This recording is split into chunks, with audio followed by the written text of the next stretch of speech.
ఆపదామపహర్తారం దాతారం సర్వసంపదాం లోకాభిరామం శ్రీరామం భూయో భూయో నమామ్యహం. సుప్రభాతం ఛానల్ ప్రేక్షకులకి నమస్కారం. సూర్య భగవానుడు గ్రహరాజు రవి మిథున రాశిలోనికి ప్రవేశిస్తున్నాడు. 2025 జూన్ నెల 15వ తారీఖు ఆదివారం ఉదయం 6 గంటలకు మృగశిర నక్షత్రం 3వ పాదం ద్వారా ఈ సూర్య భగవానుడు మిథున రాశిలోనికి ప్రవేశిస్తాడు. ఇప్పుడు వృషభ రాశిలో ఉన్నటువంటి సూర్య భగవానుడు 15వ తారీఖు ఉదయం 6 గంటలకు మిథున రాశిలోనికి ప్రవేశిస్తాడు.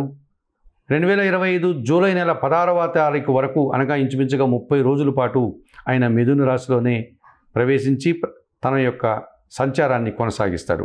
మరి మిథున రాశిలో ఈ రవి 30 రోజుల సంచారం వలన ఏ రాశుల వారికి రవి యోగము, రాజయోగము, ఉద్యోగ యోగము, వ్యాపార యోగము, ధన యోగము ఏర్పడుతుంది అని కనుక పరిశీలిస్తే ప్రధానంగా మేషరాశి వారికి పంచమాధిపతి అయినటువంటి ఈ సూర్య భగవానుడు తృతీయ భావంలో అనగా మిథున రాశిలోనికి ప్రవేశించి తమ యొక్క ప్రయాణాన్ని కొనసాగించడం వల్ల మీ ఆలోచనలు ఏవైతే ఉంటాయో అవి కార్యరూపం దాలుస్తాయి, అనగా ఆచరణ సాధ్యమవుతాయి.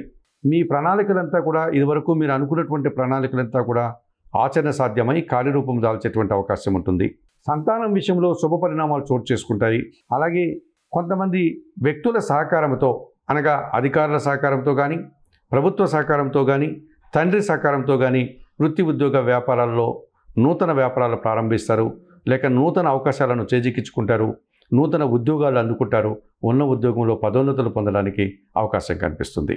తర్వాత మకర రాశి వారు, ఈ మకర రాశి వారికి అష్టమాధిపతి అయినటువంటి సూర్య భగవానుడు షష్టమ భావంలో మిథున రాశిలో తమ యొక్క ప్రయాణాన్ని కొనసాగిస్తున్నాడు కనుక జూన్ 15 నుంచి జూలై నెల 16 వరకు ఈ 30 రోజుల కాలంలో అనుకోకుండా ఒక ఆకస్మికమైనటువంటి శుభవార్త కానీ లాభాన్ని కానీ అందుకుంటారు. అలాగే పోటీ ప్రపంచంలో మీదైనటువంటి శైలిలో మంచి విజయాలను సాధిస్తారు. అనగా ఇంటర్వ్యూల్లో కానీ పరీక్షల్లో కానీ మీరు ఉత్తీర్ణులై మంచి ఫలితాలను అందుకుంటారు. నూతన ఉద్యోగాలకు సంబంధించినటువంటి పోటీ ప్రపంచం కానీ, నూతన వ్యాపారాలకు సంబంధించిన విషయాల్లో కానీ మీకు అనుకూల వాతావరణం ఉంటుంది. ప్రభుత్వం నుంచి కానీ, తండ్రి నుంచి కానీ, రాజకీయ నాయకుల నుంచి కానీ మంచి సహకారం లభిస్తుంది.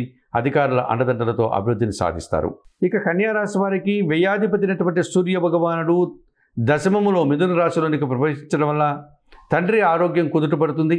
ఇదివరకు మీతో మనస్పర్ధలతో దూరంగా ఉన్న అధికారుల నుంచి మీరు సత్సంబంధాలు ఏర్పరచుకుంటారు, తద్వారా లాభాలను అందుకుంటారు. అధికారుల అండదండలతో అభివృద్ధిని సాధిస్తారు. తండ్రి నుంచి సహకారాన్ని అందుకుంటారు, ప్రభుత్వం నుంచి సహకారాన్ని అందుకుంటారు. వృత్తి ఉద్యోగ వ్యాపారాలన్నీ అభివృద్ధి పథంలో ముందుకు తీసుకెళ్తారు. సింహరాశి వారికి జన్మరాశ్యాధిపతి అయినటువంటి సూర్య భగవానుడు లాభములో మిథున రాశిలోనికి ప్రవేశించడం వల్ల ఈ సింహరాశి వారు రాజకీయపరమైనటువంటి అభివృద్ధిని సాధిస్తారు. నూతన ఉద్యోగాలు అందుకుంటారు. ఉన్న ఉద్యోగంలో పదోన్నతులు సాధిస్తారు. తండ్రి నుంచి అభివృద్ధిని, ఆదాయాన్ని సాధించుకోగలుగుతారు. ఈ రకంగా అన్ని విషయాల్లో కూడా లాభదాయకంగా ముందుకు సాగే పరిస్థితి కనిపిస్తుంది.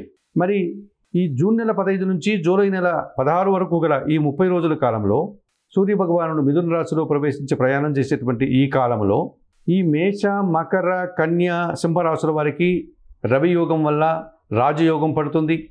ఉద్యోగాలను అందుకుంటారు. అలాగే నూతన ఉద్యోగాలు సాధించుకుంటారు. ఉన్న ఉద్యోగంలో పదోన్నతులు, తండ్రి సహకారంతో ఆదాయాన్ని అందుకుంటారు. ప్రభుత్వ సహాయంతో అభివృద్ధిని సాధిస్తారు. ఉద్యోగాభివృద్ధి, వ్యాపారాభివృద్ధి పుష్కలంగా కనిపిస్తుంది. అయితే వృషభ, మిథున, కర్కాటక, తుల, వృశ్చిక, ధనస్సు, కుంభ, మీన రాశుల వారికి రవి ప్రతికూలంగా సంచరించడం వల్ల అధికారులతో మనస్పర్ధలు కానీ, తండ్రితో అభిప్రాయ భేదాలు కానీ, ప్రభుత్వ సంబంధమైనటువంటి వ్యక్తులతో కొన్ని పనులు వాయిదా పడడం కానీ, రాజకీయ నాయకులతో ఏదైనా శత్రుత్వం ఏర్పడేటువంటి సూచనలు కనిపిస్తాయి. ఈ రకంగా వృత్తి ఉద్యోగ వ్యాపారాల్లో పని భారము, కొన్ని ఆటంకాలు ఏర్పడతాయి. ప్రభుత్వానికి సంబంధించినటువంటి కార్యక్రమాలు ఏమైనా ఉంటే అవి వాయిదా పడే సూచన కనిపిస్తుంది. తండ్రి గారికి సంబంధించిన పనులంతా కూడా మీకు సజావుగా ముందుకు సాగకుండా ఇబ్బందులు వచ్చేటువంటి వాతావరణం ఉంటుంది.